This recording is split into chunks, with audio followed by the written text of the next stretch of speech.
Hello students, आज मैं आपके साथ डिस्कस करूंगी procedure for registration under section 25। Under section 25 कि आपने यदि जीएसटी के अंदर अपना नाम रजिस्टर करवाना है तो आपको कौन कौन से प्रोसेस, कौन कौन से स्टेप अपनाने पड़ेंगे जिससे आपका नाम क्या होगा, रजिस्टर्ड हो जाएगा। और जीएसटी के अंदर यदि आप कंपलसरी है आपका रजिस्ट्रेशन कराना, जैसे कि 40 लाख, 20 लाख, 10 लाख से ज्यादा आपकी सेल हो गई है, नहीं टर्न ओवर हो गई है, तो आपका कंपल्शन है। तो कौन कौन से प्रोसेस आप अपनाएंगे, ठीक है। काफी ऐसे हमने पिछली वीडियो में आपने भी डिस्कस किया कि यदि सेल इससे टर्नओवर इससे कम है तब भी करवाना पड़ता है कुछ सिचुएशन में।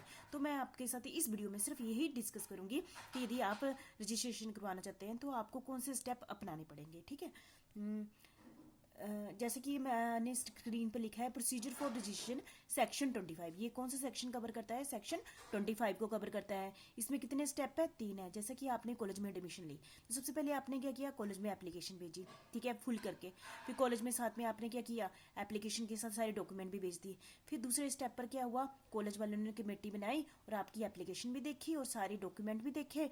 यदि वहाँ डिफॉल्ट तो रिजेक्शन में डाल दिया, यदि ठीक था तो वेरीफाई कर लिया आपको, ठीक है। जैसे आपके +2 के नंबर, 10th के नंबर हमने ऑनलाइन निकाले, वेरीफाई किया कि ये सब कुछ ठीक है, तो उसके बेस पर हमने मेरिट लिस्ट बना ली, ठीक है। और इशू ऑफ रजिस्ट्रेशन सर्टिफिकेट, जैसे ही आपने की लिस्ट लग गई, आपने क्या किया, कॉलेज में आके फीस डिपॉजिट करा दी। फिर जब आपने फीस डिपॉजिट कराई तो आपको वो रिसीप्ट्स मिल गई, क्या मिल गई, रिसीव मिली, तो आप कॉलेज के क्या बन गए, स्टूडेंट बन गए। ऐसे ही यहाँ भी सेम ही प्रोसेस है। सब स्टेप क्या है, एप्लीकेशन फॉर रजिस्ट्रेशन आपने सबसे पहले क्या किया, एप्लीकेशन भेजी। दूसरे नंबर पर क्या किया, वेरिफिकेशन ऑफ द एप्लीकेशन, आपने क्या किया, जिनको भी आपने एप्लीकेशन भेजी है रजिस्ट्रेशन के लिए, उन्होंने आपके एप्लीकेशन को क्या किया, वेरीफाई किया और प्रूव कर दिया।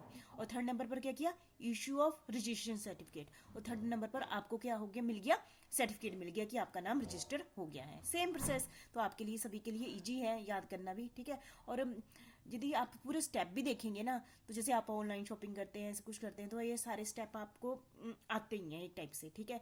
तो इसमें पहला स्टेप क्या होता है, एप्लीकेशन फॉर रजिस्ट्रेशन। सबसे पहले आप एप्लीकेंट ने क्या किया, क्या भेजी, एप्लीकेशन भेजी। एवरी पर्सन कहते application for registration, form and manner of application, ठीक है। तो सबसे पहले आपने क्या, ये 5 स्टेप है एप्लीकेशन फॉर रजिस्ट्रेशन में। क्या क्या स्टेप है, सबसे पहले फॉर्म एंड मैनर, किस फॉर्म और मैनर में हम एप्लीकेशन भेजेंगे। ऑनलाइन आपके ऑनलाइन वेरिफिकेशन होगी पैन की, है ना, permanent account number, mobile number, email address, जैसे आप ऑनलाइन शॉपिंग करते थे हो जैसे होती है ना। फिर तीसरे नंबर पर क्या होता है, जनरेशन एंड कम्युनिकेशन और टेम्परेरी रेफरेंस नंबर।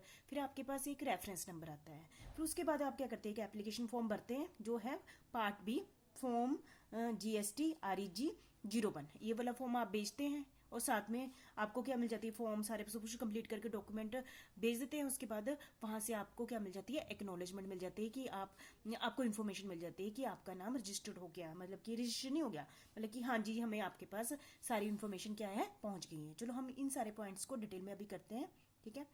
तो सबसे पहले form and manner of application, form and manner of application. तो सबसे पहले कहते हैं every person liable to register, सभी को अपना नाम रजिस्टर करवाना पड़ता है। लेकिन किनको नहीं कराना पड़ता है, ये पहले भी हमने डिस्कस कर लिया हुआ है, फिर भी हम यहाँ डिस्कस कर लेते हैं। लाइबल टू रजिस्टर एक्सेप्ट, इन छोड़कर, जैसे नॉन रेजिडेंट टैक्सेबल पर्सन है ना, नॉन रेजिडेंट टैक्सेबल पर्सन है, a person supplying online information database access or retrieve service, a person required to deduct tax at source under section 51, a person required to collect tax at source under section 52, ठीक है। और declare क्या करना पड़ेगा, आप जैसे मैं एक एप्लीकेशन के लिए मुझे क्या डिक्लेयर करना है, अपना पैन कार्ड देना पड़ेगा, मुझे अपना मोबाइल नंबर देना पड़ेगा, अपना ईमेल एड्रेस देना पड़ेगा, स्टेट एंड यूटी का बताना पड़ेगा, मैं किस स्टेट से हूँ, उस हिसाब से लगेगा। और मैं आप कौन सा फॉर्म भर के भेजूंगी, इन पार्ट ए और form GST REG 01, part A और फॉर्म GST REG 01, ठीक है। तो ये पहला स्टेप हो गया हमारा, ठीक है। दूसरे स्टेप में क्या होता है कि ऑनलाइन वेरिफिकेशन, आपका क्या होगा, पैन जैसे आपने बोल दिया कि मेरा ये पैन है, तो वो ऑनलाइन चेकिंग करेंगे कि आप ही का पैन है। किसके थ्रू करेंगे, validated from database of CBDT के थ्रू। और दूसरे नंबर मोबाइल नंबर, जैसे आपने मोबाइल नंबर दे दिया, आपके मोबाइल नंबर की वेरिफिकेशन के लिए क्या करेंगे, वो आपको OTP भेज देंगे। OTP का आप रिस्पॉन्स करेंगे तो आपके मोबाइल नंबर की भी वेरिफिकेशन होगी। तीसरे नंबर पर ईमेल, आपके ईमेल एड्रेस पर आ जाएगा OTP, ठीक है, उस पर रिस्पॉन्स कर देंगे तो आपकी ईमेल एड्रेस का भी क्या हो गया, वेरिफिकेशन होगी। तो ठीक है, आपने जो भी इन्फॉर्मेशन ऊपर दी पहले स्टेप में वो सारी वेरीफाई होगी, तो उसके वेरिफिकेशन होगी, है ना। फिर थर्ड स्टेप में क्या होगा, वो आपको कम्युनिकेशन करते हैं। उन्होंने वेरिफिकेशन कर लिया आपके साथ कुछ, फिर आपको क्या भेजते हैं, जनरेशन करते हैं और communication of temporary reference number, वो आपके को क्या क्या भेजते हैं, टेम्परेरी रेफरेंस नंबर भेजते हैं, ठीक है। और आपके पास आ जाता है टेम्परेरी, आपको communication to the application on his mobile number, और वो कहाँ पर भेजते हैं, आपके मोबाइल नंबर पर या फिर ईमेल एड्रेस पर क्या भेज देते हैं, टेम्परेरी रेफरेंस नंबर आपके पास आ जाता है। उसके बाद आप क्या करते हैं, जैसे पहले पार्ट ए भेजा था ना, है ना, अब part B of form GST REG 01 आप भरते हैं, उसके साथ सारे डॉक्यूमेंट भी लगाते हैं, और जो आपको पास टेम्परेरी रेफरेंस नंबर आता है वो भी भरकर भेज देते हैं। सिंपल बात, ठीक है। आपने पहले अब कौन सा फॉर्म भरना है, part B of from GST REG 2, ये वाला फॉर्म भरेंगे, और उसमें टेम्परेरी रेफरेंस नंबर भी भरेंगे और सारे डॉक्यूमेंट भी लगा देंगे, और फिर आप फिर उनको भेज देंगे, ठीक है। तो पहला स्टेप अभी कंप्लीट हो जाता है, ये थर्ड स्टेप था, ये हमारा थर्ड स्टेप था, ठीक है। और फिर अब हम आ जाते हैं submission application the part B form GST REG, ठीक है, ये हो गया आपका, ठीक है, पार्ट बी हो गया है ना। हाँ, डॉक्यूमेंट भी भेज देते हैं इसमें ना, ये मैंने आपको बता दिया, ठीक है।